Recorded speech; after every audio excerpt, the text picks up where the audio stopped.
There's a moment right before a sound begins, a fragile pause, a held breath in the air. But silence? Silence has no warning. It doesn't arrive. It simply replaces. Where technology meets terror. Stay offline.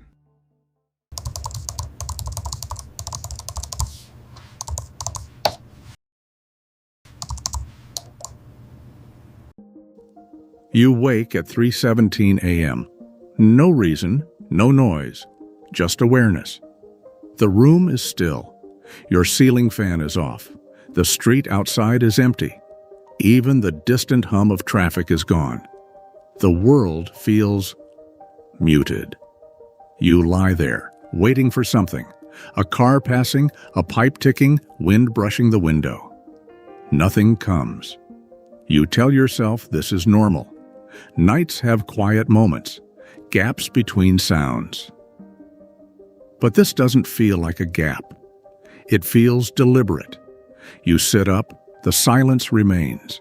Not the soft kind, not the comfortable quiet of a library or snowfall. This silence feels thick, pressurized, like it's listening back. You swing your legs off the bed. The floor should creak. It doesn't. You shift your weight. Still nothing.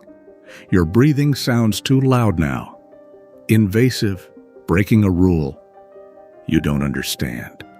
You hold your breath. And that's when you realize something worse. The silence isn't just outside you. It's inside.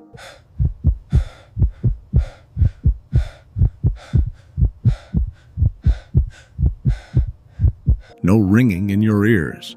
No subtle electrical hum. No internal noise at all. Just blankness. Your heart pounds harder, but you can't hear it.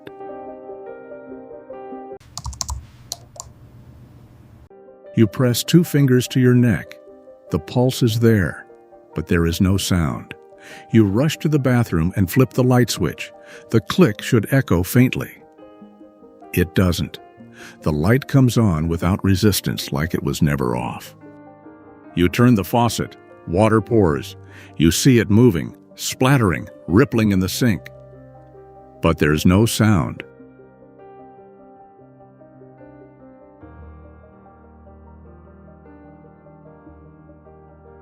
Your mind scrambles for explanations. Temporary hearing loss. A neurological glitch. A dream. You slap the counter hard. You feel the sting. But there is nothing. No impact. No confirmation. Only silence. You look at yourself in the mirror. Your lips move as you whisper something. Anything. You see the shape of words forming. You hear nothing. That's when the fear changes. It stops being about sound and starts being about reality. Because sound is proof. Proof that the world responds. Proof that actions create consequence. Without it, everything feels simulated, muted, artificial. You return to your bedroom. The digital clock still reads 3:17 a.m. It hasn't changed. You stare at it. 30 seconds pass. A minute. Still 3:17.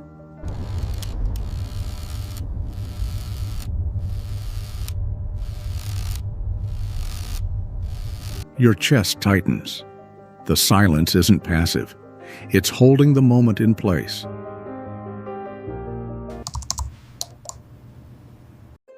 You grab your phone. The screen lights up. No notification sounds. No vibration. Even the faint hum of electronics is gone. You play a video. Anything loud. A concert clip. Explosions. Screaming crowds. The image moves violently, but it's like watching from underwater. No audio, no distortion, just absolute void. And then something shifts, not a sound, a pressure, as if the silence deepens. You feel it behind your eyes, inside your ears, expanding. And suddenly you understand. The silence isn't the absence of sound. It's the removal of resistance. Sound creates space, distance, movement. Silence compresses everything. It brings the world closer, too close. Your room feels smaller now, the walls tighter, the air heavier. You walk toward your bedroom door. You hesitate before opening it, because if the hallway is silent too, you open it. The hallway light is on. It shouldn't be. You never leave it on.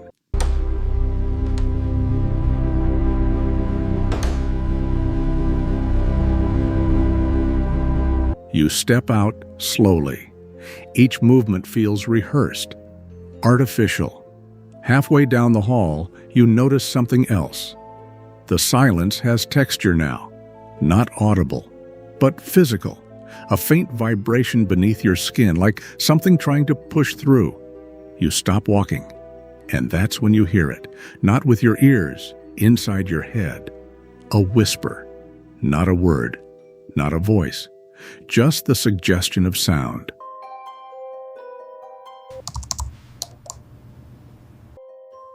Like the memory of a noise. Your brain tries to interpret it, but there's nothing to translate. The whisper grows, still silent, still internal. And suddenly you realize, this is what your mind sounds like without distraction. No background noise, no environmental interference, just raw thought, unfiltered, unbuffered. And it's too loud. Images begin surfacing, half-formed fears, unfinished conversations, regrets you buried under daily noise. They replay without sound, but with perfect clarity. Every expression, every mistake, every doubt. Silence hasn't removed the world. It has removed the mask. You fall to your knees in the hallway, hands over your ears, as if that could help. The internal whisper crescendos, and then it stops. Instantly, violently. Sound crashes back in. The hum of electricity, the buzz of the hallway light, a car passing outside. Your ragged breathing, your heartbeat hammering in your ears.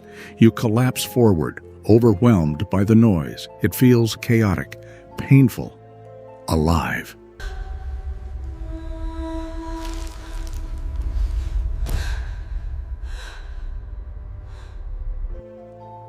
You get back into your bedroom. The clock reads 3:18 a.m. Only 1 minute has passed.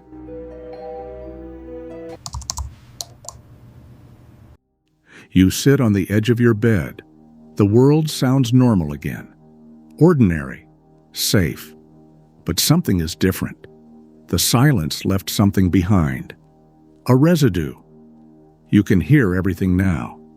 But beneath it, there's a faint awareness. A memory of what it felt like when nothing buffered your thoughts, when distraction disappeared, when there was no distance between you and your mind, and you understand something unsettling. Silence isn't scary because it hides something. It's scary because it reveals.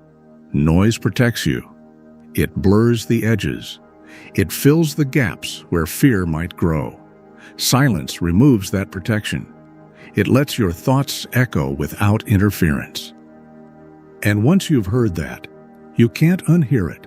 Tonight, when your room goes quiet, listen carefully, not for what's outside, but for what remains when everything else is gone. Because silence doesn't scream. It waits. And when it finally arrives, it doesn't bring monsters, it brings you.